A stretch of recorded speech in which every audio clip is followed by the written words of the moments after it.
देखी होगी आप सबने हमारी रिपोर्ट की हेडलाइन, जिसमें हमने लिखा है कि सुशांत सिंह राजपूत की बहन मीतू सिंह का बयान आया सामने। उन्होंने बताया सच कि कैसे 14 जून को उन्होंने सबसे पहले सुशांत सिंह को कॉल किया था।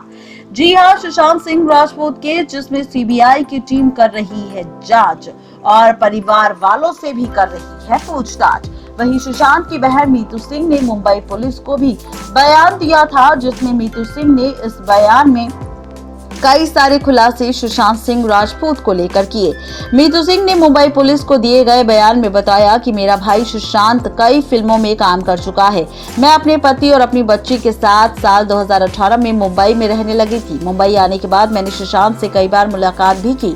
वहीं सुशांत ने खुद साल 2019 में परिवार को बताया था कि वो काफी ज्यादा उदास सा फील कर रहा है, जिसके बाद नीतू सिंह, प्रियंका सिंह दिल्ली और हरियाणा से सुशांत से मिलने मुंबई के flat number 601 Mount Black building, Joggers Park, Bandra west में आई।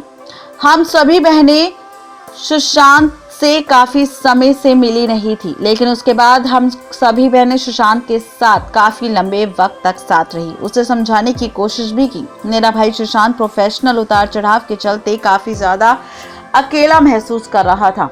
मेरी बहन नीतू सिंह ने कहा था कि उसे उनके साथ दिल्ली आ जाना चाहिए, जिस पर सुशांत ने कहा था कि वो कुछ दिनों बाद आएगा। वहीं मीतू ने सुशांत के उदास होने को लेकर आगे बताया कि नवंबर 2019 में सुशांत डॉक्टर केसी चावड़ा से हिंदुजा हॉस्पिटल में मेडिकल ट्रीटमेंट ले रहा था। साल 2020 में कोरोना वायरस के चलते वो अपने घर पर ही था। वो किताबें पढ़ता था, एक्सरसाइज करता था और मेडिटेशन और योगा भी करता था। 8 जून जिस दिन रिया ने सुशांत का घर छोड़ा था, मीतू ने बताया कि सुबह सुशांत का कॉल आया और उसने मुझसे कहा कि मैं उससे मिलने के लिए उसके पास जाऊं। मैं सुशांत के पास उस दिन शाम 5:30 बजे पहुंची। जब मैं सुशांत के पास गई तो वो काफी शांत था। जब मैंने सुशांत से पूछा कि क्या हुआ, तो सुशांत ने कहा कि वो लॉकडाउन के कारण कहीं नहीं जा सकता, इसलिए वो काफी परेशान हो रहा है। सुशांत ने मुझसे ये भी कहा था कि जब लॉकडाउन खत्म हो जाएगा तो वो सभी के साथ घूमने जाएगा। सुशांत ने मुझसे और कुछ दिन रुकने के लिए कहा था। मैं कुछ और दिन रुक गई थी। 12 जून को गोरेगांव में मेरी बेटी अकेली थी, इसलिए मुझे शाम 4:30 बजे अपने घर गोरेगांव जाना पड़ा। घर पहुंचने के बाद मैंने सुशांत को मैसेज किया, लेकिन सुशांत ने ना तो कॉल रिसीव किया और ना ही मैसेज का कोई रिप्लाई। अपने बयान में मीतू सिंह ने यह भी बताया कि 14 जून को मीतू ने अपने भाई सुशांत सिंह को सुबह 10:30 बजे कॉल किया था, लेकिन सुशांत ने मेरा फोन नहीं उठाया। तो मैंने सिद्धार्थ पिछानी को कॉल किया, जो सुशांत के साथ ही रहता था। सिद्धार्थ ने कहा कि उसने सुशांत को नारियल पानी का जूस और अनार का जूस दिया है, जो शायद अभी सुशांत सो रहा है। उसने फिर दरवाजा नॉक किया, लेकिन दरवाजा अंदर से बंद था। जब सिद्धार्थ ने मुझसे कहा कि दरवाजा अंदर से बंद है, तो मैंने उससे कहा था कि सुशांत कभी दरवाजा अंदर से लॉक नहीं करता।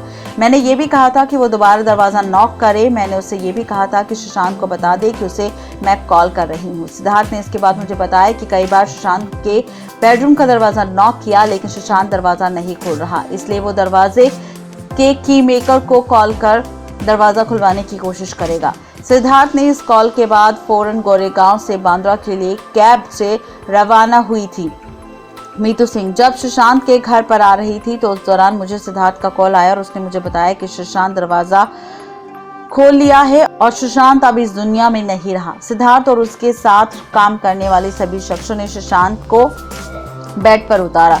उसने पुलिस को कॉल किया और फिर बांद्रा पुलिस के लोग वहां पहुंचे। मैंने इस सारे हादसे के बारे में अपनी बहन नीतू और प्रियंका को भी बताया। इसके बाद पुलिस सुशांत को कोपर हॉस्पिटल एम्बुलेंस से ले गई। वहीं पर डॉक्टर्स ने सुशांत के बारे में कहा कि अब सुशांत इस दुनिया में नहीं रहे। मुझे नहीं पता था कि सुशांत बिजनेस की वजह से या किसी और कारण की वजह से अपनी जिंदगी को इस तरह खत्म कर लेगा। यह है पूरा सच सुशांत की बहन मीतू सिंह का 14 जून को लेकर।